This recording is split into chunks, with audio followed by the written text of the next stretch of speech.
Hey, You too. thanks again for taking a minute out. And before we get into your work and your life, I want to know, 4 years ago, this pandemic was raging. We didn't know how we were going to get out, what the, lasting effects were going to be. How did you make it through the pandemic and how did it change the way that you do things now?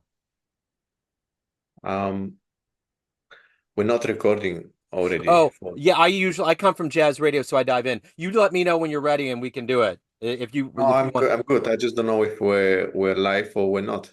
Oh I'm yeah, I'm good. no, I hit the record button. So I mean, I edit it, but I hit record. I can start over. I can start from the top if that's No, okay. that's cool. That's O- cool. Okay. So the question, yeah, it's a good question. To be honest, it played in my favor in a big way. It hit me really hard because I was hit financially, but at the same time, it put me in a position where I was forced to adapt and grow. Also, Clubhouse, the Clubhouse social network came up for the first time. That was the only audio network where people just get in the room and they speak. And that was super, super powerful when I created one of the biggest health and fitness communities for professionals in there, which really put me on a whole another level. And if it wasn't COVID, that would have never happened.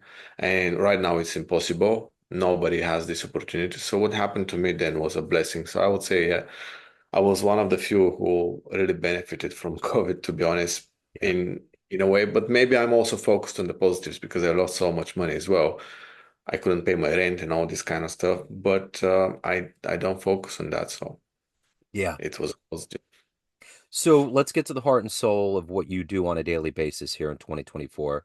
I'm going to put you in front of a bunch of grade school kids. It's career day, third graders, let's say. And one of the kids says, "Hey, what do you do for a living?" How do you answer them? I'm solving a problem for people. Solving a problem. Find something you can you kind of like as a niche, preferably an industry which kind of you can fit in and you can stay in that industry until you become great at it. It takes years and years, and you don't want to waste your years in doing something you don't like. So if it's something that you like, you want to spend your time doing, and there's money there, people need problem solving and also can't be replaced by AI in the near 10 to 20 years, then maybe that's a good call. Just go for that and solve problems. It's as simple as that. Best thing to do, and hopefully you like it. That's the key. So what did you want to be in the third grade? What was your dream when you were young? Oh, a gangster. That's pretty much it. Yeah, Yeah. I want to have money. It doesn't matter how. I just wanted money. Um, and I did all the wrong things, and I ended up badly. So don't do that. Yeah.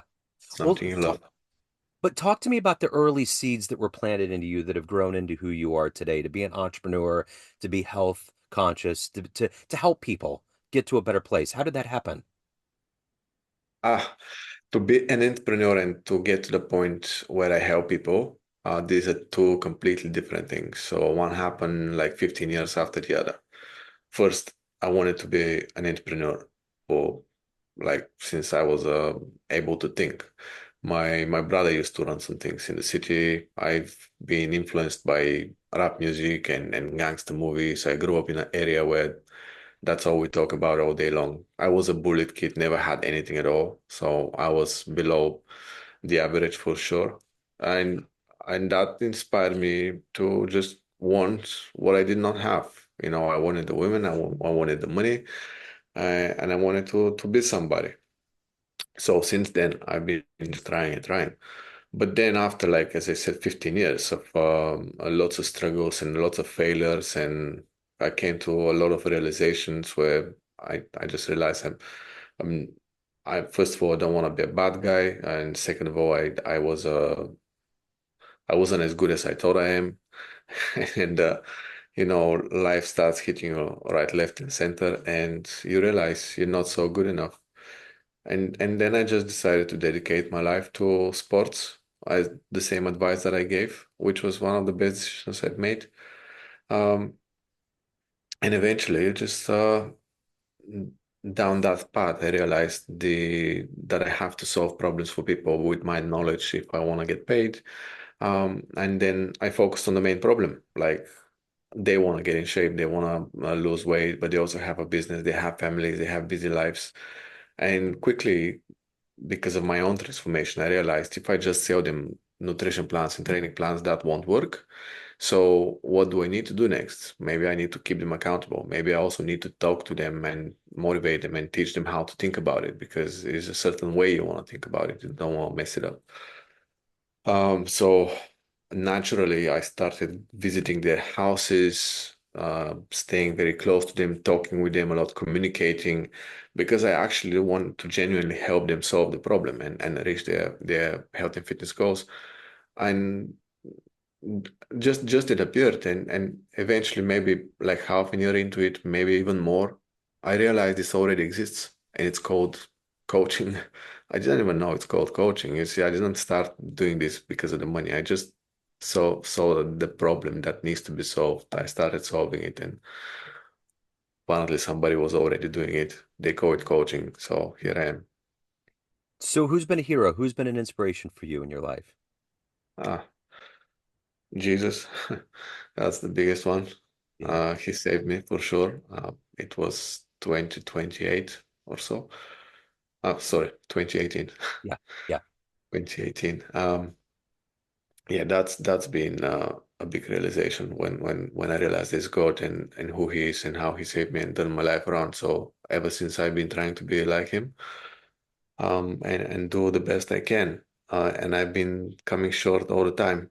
And there's always, like, obviously a few human examples, but um, yeah, it's very hard to name somebody as a hero beside next to him. Like, God is my guide. God is my role model.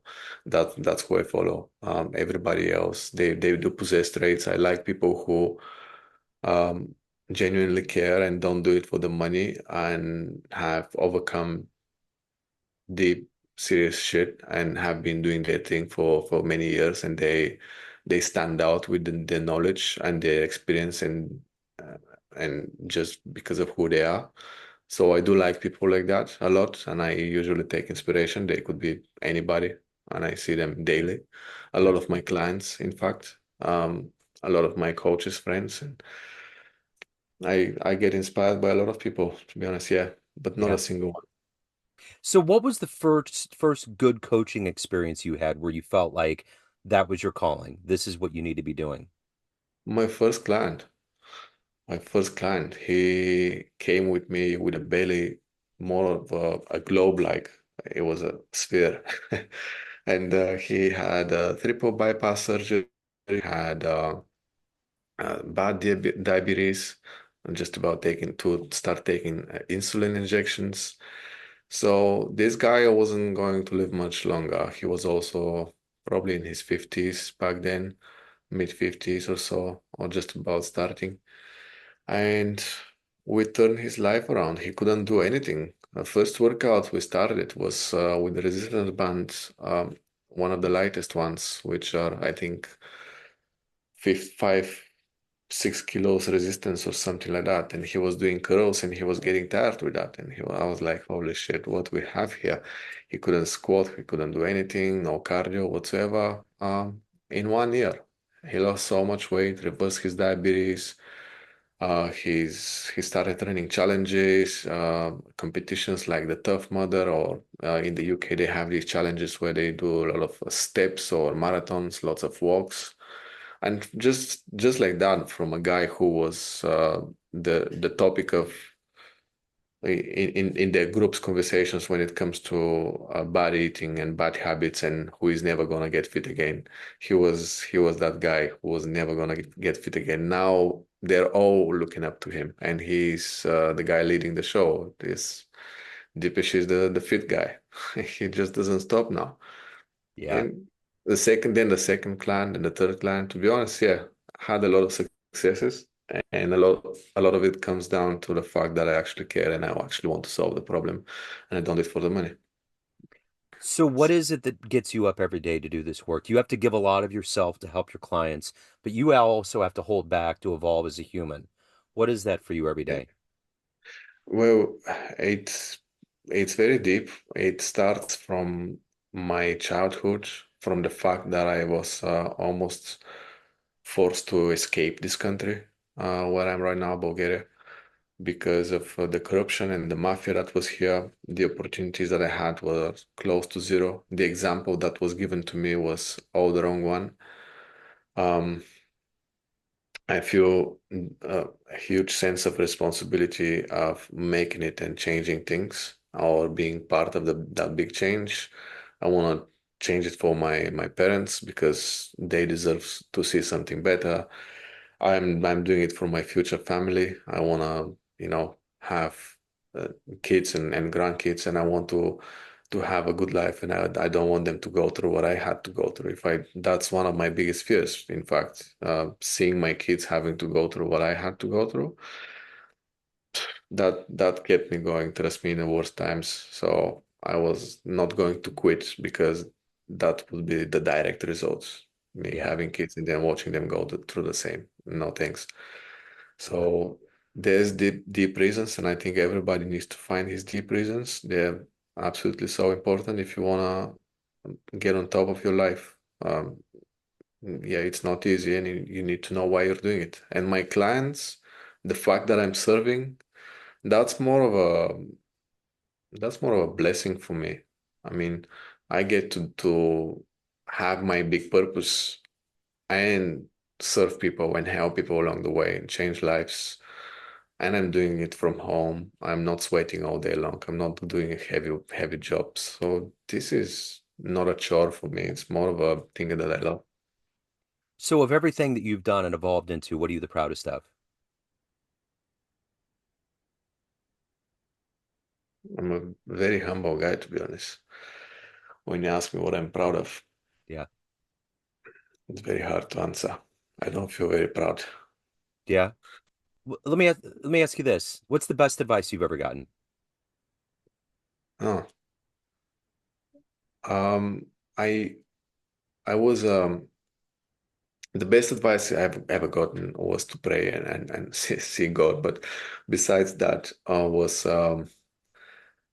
there was one guy, a billionaire, the first time somebody like that, so rich and so successful, gives me an advice, and I took that advice, I applied it, it changed my life.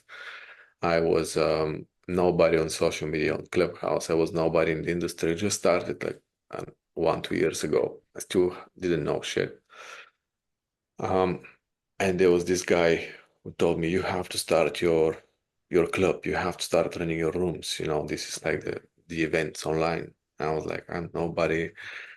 Who is he talking about? Like my adrenaline was pumping when I was speaking to a single person, and he was talking that I should be leading a show of hundreds of people, maybe thousands, and do it every single day until it grows and gets better. So that was a crazy thing to do. But that was the advice. It's very much like don't wait for permission. If you want to be somebody in something, just go and play like you are somebody already, and just do the thing. So I started that club. It changed my life and changed my business. It gave me all the knowledge that I need. Um, yeah, that's probably the biggest one. So at the end of the day, everyone has an idea of who they think you are. Family, friends, clients, but you're the one in control. What's your perception of you? Who do you think you are? For them, For you, just what do you see that you're projecting into the world? well, that's a complicated question. Um, yeah, I guess I do inspire a lot of people, and I do take that as a responsibility. It's my responsibility to keep up the level because if I fail, then they will say, well, he tried so hard and he failed, then why should we try? I think me getting to this point right now, I have to keep leading by example. I've been placed here, I've been blessed with this, and I'm not going to waste this opportunity. So however people take me as, am I a coach for them? Am I just a friend, just a regular guy, just somebody who inspired them? or show them that God exists. And that's not my concern. My concern is to be my best, and to not compromise on that. So if anyone wants to hire you, reach out, learn more about what you're doing, where's the best place to go? You can find me on any social media when you type my name, Petar Krastev. Also my website, pk.coach, very simple. Or in Google, type my name in Google, you'll also find me. So it's not very hard. Yeah, for sure. And I'll put it in the show notes. Wonderful to meet you. Thank you, sir. Thank you for your story. Thank you for your time. Thanks, Joe. It's been a Thank you. pleasure. Thanks. Thank you. Take care.